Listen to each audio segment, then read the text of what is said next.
नमस्कार लाडक्या बहिणींनो, मी जयदीप सावंत. आज लाडकी बहिणी योजनेची नवीन अपडेट आलेली आहे. डिसेंबरचे 1500 रुपये आले, नोव्हेंबरचेही 1500 रुपये आले. जानेवारीचे कधी येतील चला जाणून घेऊया.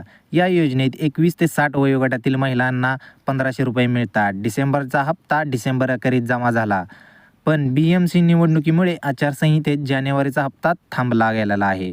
आयोगाने डिसेंबरसारखे नियमित हप्ते देण्यास परवानगी दिली आहे, पण नवीन हप्ता आलेला नाही अजून.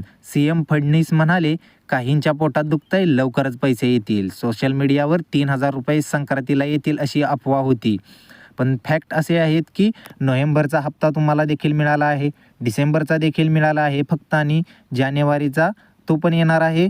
आणि 67 याच्यासाठी 67,700 कोटींचे नियोजन सुरू आहे. लाभ मिळाला नाही तर dbt.maharashtra.government.in वर चेक करा किंवा हेल्पलाईन 1800-233-704 वर कॉल करा व तुम्हाला का म्हणून लाभ मिळाला नाही हे चेक करा. व व्हिडिओ आवडला असेल तर व्हिडिओला लाईक आणि चॅनेलला सबस्क्राईब नक्की करा.